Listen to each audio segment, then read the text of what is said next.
Welcome back to Muscular Dystrophy Warrior. Just like the last video, in every video, a moment of silence for all the fallen warriors who sadly lost the battle to muscular dystrophy. Sending prayer to all those families who have lost one with muscular dystrophy. Today I'm joined by Jennifer, an advocate for Cure LGMD2 Canada, a non-profit organization to support awareness, advocacy surrounding limb-girdle muscular dystrophy. For this interview, wanted to focus specifically on advocacy, what it means to be an advocate, the work that goes into raising awareness for a rare disease, and why having people willing to speak up for the LGMD community or any disability community is so important. Jennifer, thank you so much for joining me today and for giving us the opportunity to learn more about your advocacy work. Thank you. Thank you for having me.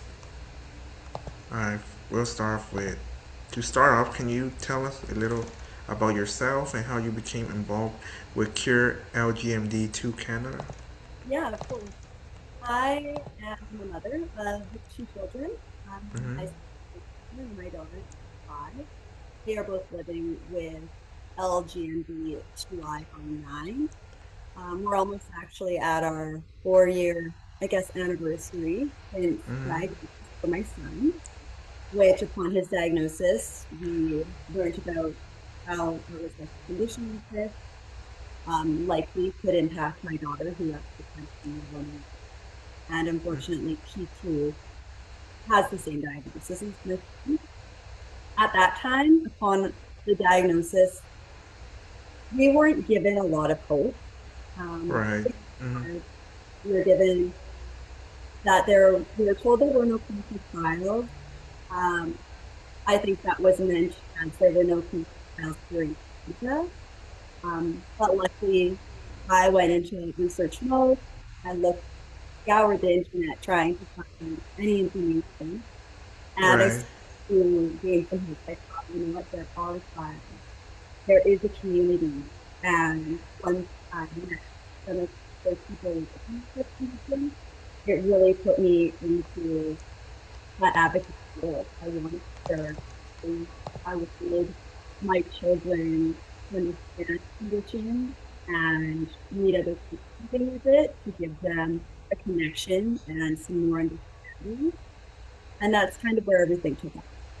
Yeah, I see what you mean. Like you had to you had to like research. You didn't know like anything. Like for me, like I was born in a time when there was no, I was born 1999, so there was not a lot of information online. Now, like I see a lot of people advocating, which is great to see. Yeah, very thankful for the online community. Yeah, what inspired you personally? Oh yeah, already. Before becoming involved in advocacy, what did advocacy mean to you? Has your definition of being an advocate changed since then? Absolutely. So I am a teacher. So I've always had an importance of advocacy for the students and for different things that they were going through.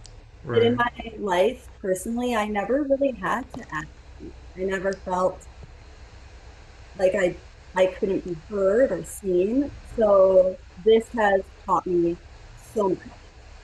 I have learned about so many heartbreaking experiences that people living with disabilities face on a Right. day-to-day basis. Mm-hmm. And it just makes me want to help out other people to know that they deserve to be treated right, they deserve to hear them and to listen to and I want to ensure the things that I need for my children, as well as I want them to be able to learn. So if I'm not teaching them how to advocate, I think that I would be able to so being an advocate for them.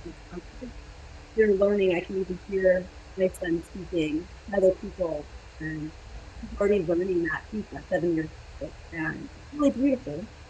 And I'm just so proud of Yeah, I don't think at that age a lot of kids start doing that, and yours are like start to advocate at a young age, which is good. Once they get older, it's we like normal to them. Not like, oh, I have to do this it. and Yeah. stuff.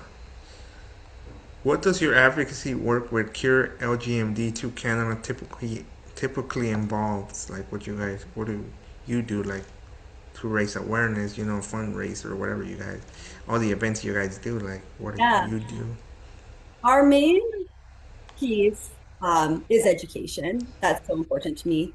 I've Right. actually written a book and it's in the illustration portion right now. It's a children's book for children to be able to share at school or with their friends or upon diagnosis to understand what's going on and have a little bit of science, but also show that children are still children.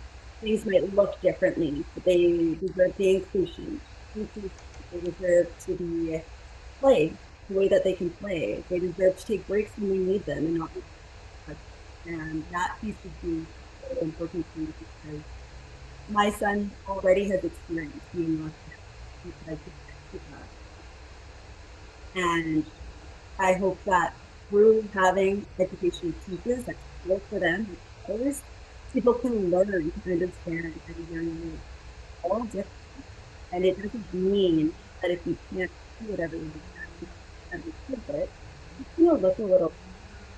And I would like to think that all children are really inclusive, but it really is. We do have to teach. And I just want to do my part to bring that about for others. Yeah, that's a good idea because there's not a lot of books that have representation in the disability community for kids, young adults, older adults. I don't see like a lot. So every time I see someone write a book, it's like nice to see getting represented in a children's book. So children can learn to be inclusive at that age. What are some of the biggest issues or challenges facing people and families affected by LGMD that you believe deserve more attention? I would say, from my own experience, I think the initial um, chance to try to figure out what's going on your own. We have great family support. We have incredible friends who are always there. But Mm-hmm. getting a life-altering diagnosis for your children, it impacts you in such a deep way that there was a lot of loneliness, I thought. Mm-hmm. And I still feel that loneliness at times where people don't quite understand you. And with the ultra rare nature of this condition, we don't know anybody nearby us. We can't visit a friend who's going through the same experience. We Mm-hmm. do go to Iowa. They have an incredible conference for those who are impacted by this condition, and that's our chance to go to be connected. And that's what changed the course of this whole experience for us. We met other people, we felt loved, we cared for, and understood. And I want to create that for other people that I meet here in Canada because I was very far for some of us. So, Right. we can create a community in Canada where we can get together and meet each other and feel that community. I think that could be life changing for families, for children. Yeah, I think that would be like a game changer for everyone. Like everybody can reunite and stuff, connect like every month, something like that. Because LGMD is considered a rare disease. What challenges come with trying to raise awareness about a condition that many people may not heard heard of? Like muscular dystrophy in general. Some people don't know muscular dystrophy Duchenne, the one I have, or any muscular dystrophy. Like LGMD2 as well. Yes, absolutely. I actually, um, at the previous school that I taught at, I did have a student at the school who had Duchenne muscular Okay. dystrophy. And I remember kind of learning about, I never taught him directly, but I was, trying to understand the condition and understand where he was coming from because, you Right. know, he did have Mm-hmm. difficulties. We were trying to make sure it was in a safe place. And then it was only a year or two later that muscular dystrophy became part of my story. I really didn't know anything about it until that entered our school. Then I did a little research about him. And then, we got the diagnosis for my children. And I think there's a lot of information missing where often people think muscular dystrophy and think about males, right? Because Becker and Yeah. Hinton your You, impact. yeah, exactly. You search like that. It's they always told my parents, you know, if you have a son, so since I'm an only child, they're like, if you have another, you know, daughter or son, he's gonna have this. If she's a daughter, she might have be a carrier. Yeah, Yeah, so that's what you're saying, like in males, you know. And yeah, you look at that's what everybody says. What I seen people with or female, you know, who have DMD, so or any form yeah, of muscular dystrophy. So, but it's like rare cases. It's more percentage that you yeah. know boys get more than girls. The DMD or any form of muscular dystrophy. Yeah. What are some of the biggest misconceptions or things you wish the general public better understood about LMGMD? Oh, there's many. I think that people don't understand the progressive nature of the disease. I Right. think they see my children being able to do things right now, and it's almost a relief for them. And honestly, it's a relief for me too that they're doing really well right now. Mm-hmm. But it also, I'm doing this work because it may not always be that way, and it's not that way for everybody else. So just because things look okay now doesn't mean that they don't have the condition, or oh, they must have a more mild case, because they don't have mild. Right. They have a heterozygous form which shows up younger and is more aggressive, I guess, in the way that it impacts people at a younger age. And I'm just trying to lay, I guess, the work in advance for people to understand. Like, you need to understand what's happening with people inside their body, genetic mutation, not forming the muscles properly. There's so much Mm-hmm. it and saying, oh, they're doing good now. That's good. Yeah, but not. But We don't know what's gonna happen in like 5 years, 10 years. Like I get that because walked until 11 or 12 years old. So everybody saw me fine. Then they're like, oh, a few years later down the road, he's in a wheelchair. So like I get what you mean. Like people think, oh, he's fine. It can't. It doesn't. It's not that serious. yeah, And then what it is, you know, but every situation is different, you know. yes, Some have it more severe, some don't. Because I learned it's the mutation. I think what mm-hmm. is the one that causes that. So if they see someone with the same disability, oh, how come he doesn't do this and the other one does? So I'm like, it's the same disability for different story, different progressive progression, you know. And the rest of our bodies are so different. I know lots of families who have multiple children with, the exact same mutation. Right. They present very differently. So I think that's even trickier for a family because, Mm-hmm. being the child who progresses at a faster rate, you can't understand like why am I having a harder time? So, Right. and we don't know what the future holds for any of us and for my two children, the boy and the girl, Mm-hmm. that they're even presenting a little bit differently at this young age already. But who knows, how that will continue to be. So I'm just Right. trying, yeah, make sure that they can tell other people about their condition as well, because in class, there's things that already are more difficult. And as much as their mom, I try to prevent having any of the, gym flash trauma that I hear from so many people. Mm-hmm. They need to learn to tell, adults, anybody, hey, that's outside my limitations. I'm not comfortable with that. Can I do this instead? So that, they get to take part in a way that is best for their body and that they are in charge of that. Because they're not doing that because they want such a use. They're doing that because they deserve those adaptations. So it's tricky because, they want to just blend in, but they also have to learn to say, hey, I want to do this, but it's different from me. And to say that to an adult, that Right. takes a lot. So it's a lot of taking home and a lot of food. That book that I'm writing talks kind of about that, of, having that strength in so many ways, and the muscles that are different small people have. Right. How important is for advocates to make sure the voices and real life experiences of people living with LGMD are included in conversation about research, healthcare, and the future of the community? I think it's incredibly important. That's one of the big things that I'm hoping will happen for us here in Canada is as science continues and we're starting to see clinical trials and potential treatment, if we're not having a voice to say, hey, we're up here, we're interested, we need this, you need to be allowed in those communities. You need to show up and, get involved to try to get that help. Because if you're sitting back, unfortunately, everyone's not going to do the work for you. That's something I really need to stop.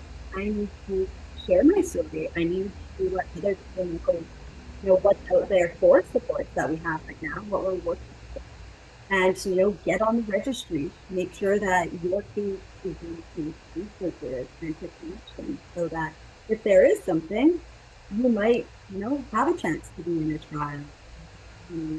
Help to push for the trials to extend if that becomes government. That's true. What role do nonprofit organizations like Cure LGMD2 Canada play in bringing patients, family researchers, and the border community together? Ours is very small. We're actually just at our 1 year anniversary just this week since we created our nonprofit here. But I got to experience, how important it was because there is Cure LGMD2I in the US. And that's how we came to be. We met that foundation and the incredible founders, and they inspired me. They have created such an incredible community, and they're such amazing advocates. They've done so much in the United States that I realized, you know what, we need to do that here too. So I really, followed in their footsteps, try to be involved, contacting my government officials, getting involved with Canada, making sure that we have events where people can learn about it. And I just think showing up and letting other people see what's going on is to create that bigger community. Because when people are talking about it, they might know somebody. Hey, I think you know somebody with this condition. You know, do that word of mouth. Yeah, I see what you mean. You never know, like, if someone's gonna be dealing with that and Yeah. they see this, they're like, oh, I see other people with it, you know? Okay, for someone affected by LGMD or another disability or rare disease who wants to become an advocate but doesn't know where to begin, what advice would you give them? I would say look to reach out to myself or any of the organizations because that's my favorite part of this whole experience is meeting other families. Everybody's so welcoming. They want to help. That's why we're doing it. We want to help other people. We want to Right. connect with people. So as soon as somebody messages me, I am so excited to have a new family or a new individual in our lives. We can share our stories, help each other with the different things that are working for us right now. Yeah, that's how I'm doing it, for YouTube, social media, like connect with other individuals. Maybe they see a video that helps them out in some way.